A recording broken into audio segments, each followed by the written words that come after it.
So we looked at the basic properties of fuel. Now what I want to do is take a few minutes and look at how we can make some rudimentary estimations of what the performance difference is going to be. What happens if I put that lower energy fuel into my engine? How is it going to respond? How's my power output difference going to be? And so forth.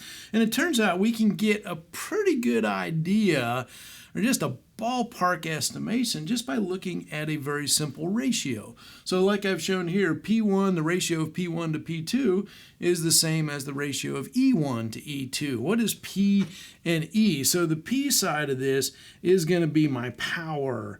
Or you can think of it in the more general terms, and I'll show you that we can use miles per gallon as the output as well. So it's the power, or maybe think of it as performance.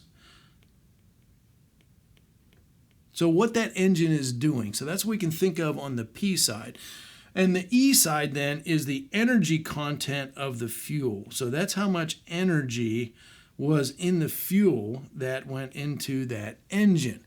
And we have a ratio of 1 to 2. So basically, if I have a certain performance with a certain fuel, so that's P1 and E1, I can use the ratio to say what the performance would be with a different energy content in that fuel. So 1 and 2. So 1 is one certain fuel, 2 is another fuel. And we're looking at the power or the performance of that fuel based on what the energy difference is. So what do I mean? Let's do an example. So here's an example. It says that a tractor gives a maximum power of 75 horsepower. So I'm measuring, like we did with the dynamometer, measuring the power output of that tractor on a dynamometer, and the maximum I can get is 75 horsepower. And that's using petroleum diesel fuel, so number 2 diesel fuel, not biofuel. And it says approximately how much power would it produce if we use biodiesel? So if I switch that tractor to biodiesel, what would I expect the power output to be? So I've got 2 different conditions, 2 different fuels. And what I'll say is that fuel 1 in my example is the diesel. So 1 is diesel and 2 is my biodiesel. So 1 is diesel, 2 is biodiesel. So let's set up my ratio here. So what I have to do is do power output of 1 to 2 is energy of 1 to 2. So what is my power of 1? Power of 1 is on diesel fuel. How much does that engine produce is 75. So let me start the equation here. P1 over P2 is equal to E1 over E2. Power 1 is my power output of the tractor using diesel. So P1 is 75 horsepower. Power 2 is what I want to find. So that's the power that I'm trying to get. So that I'm just going to call P2 because that's what I'm trying to solve for, right? So 75 horsepower divided by P2, and let's look at my energy difference. This should be equal to the ratio of the energy. So the energy content, condition 1 is diesel. So if I go back to that chart that I had in the last video and look that up, I can find that the energy content of diesel fuel is 129,000 BTUs per gallon. The energy content of biodiesel, E2, underneath there is, so looking it up on that table, 118,000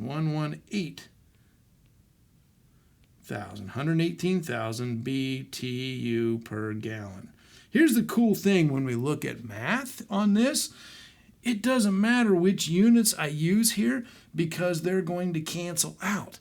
So those units cancel. So BTU per gallon, I could have used the metric units, I could have used the kilojoules per kilogram numbers, and it would come out exactly the same. It's a ratio, so the ratio would be the same. Same way on the left-hand side of the equation, if I've got horsepower in the top like I do, what I'm going to come up with on the bottom is horsepower.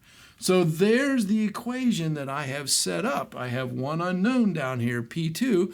I need to solve that equation for P2. So how do I do that? I take the cross products. You remember that? So I'm going to multiply these two together, and I'm going to multiply these two together in an equation. So what that gives me, I'll move that up over here. that gives me that P2 times 129,000 is equal to this other cross product, 75 times 118,000.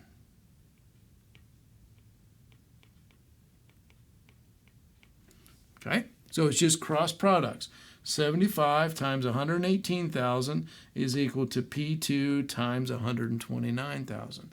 Now it becomes a little bit of algebra. Let's divide both sides of the equation by 129,000. So that tells me that P2 is equal to 75 times 118,000 divided by 129,000. That's an easy calculator plug in. 75 times 118,000 divided by 129,000. And that tells me that my P2 is equal to 68.6 horsepower. So what am I saying? What I'm saying is, hey, that tractor on diesel fuel will give me 75 horsepower. I put biodiesel in it. It's a lower energy content fuel.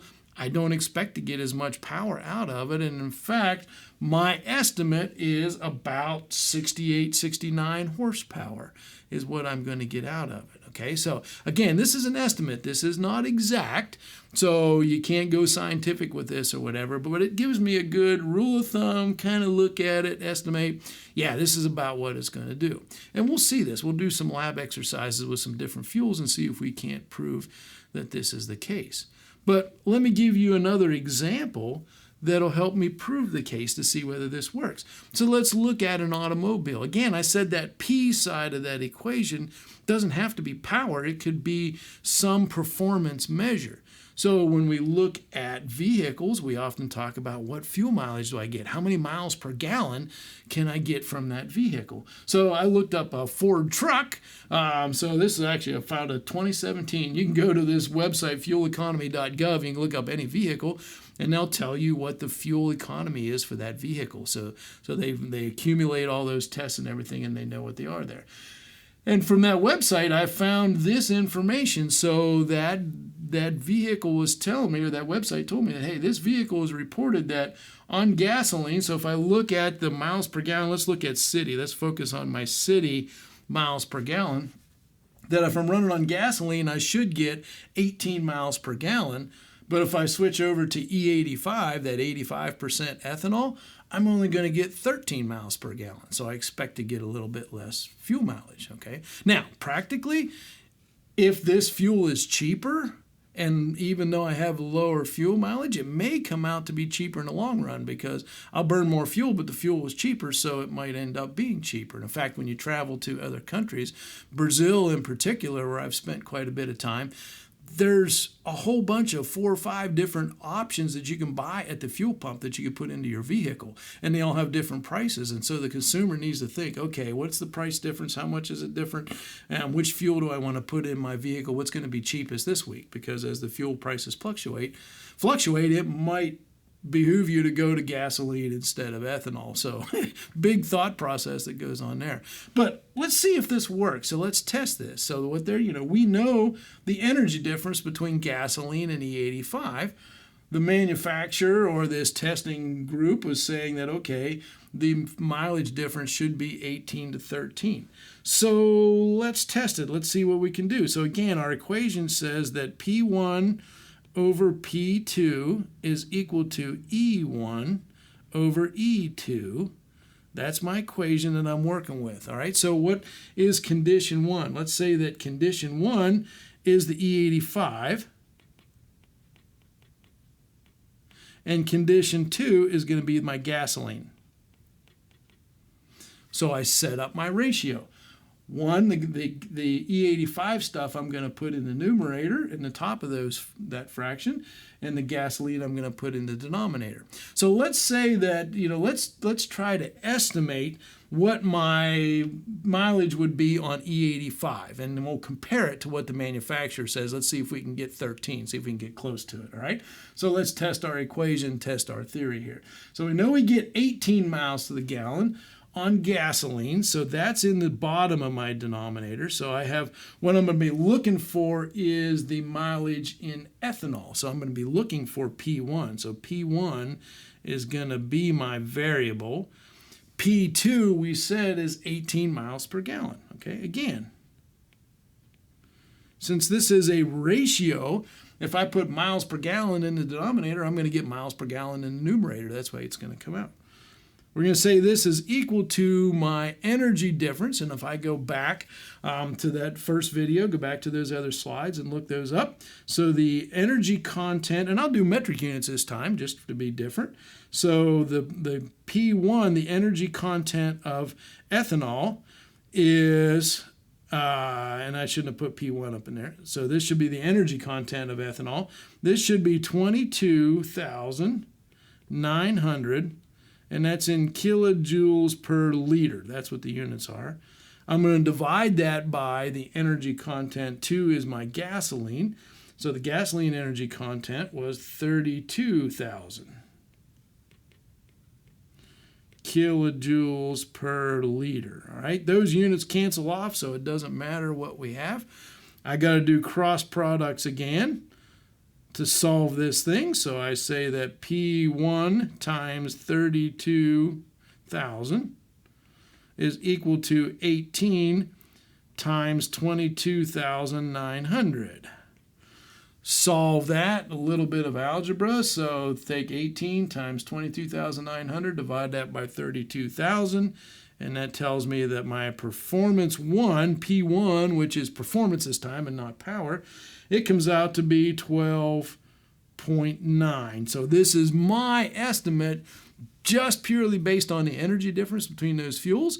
If I just had to guess, I would say that if you're getting 18 on gasoline, you're probably going to get 12.9 or so on ethanol. What did the manufacturer say? 13.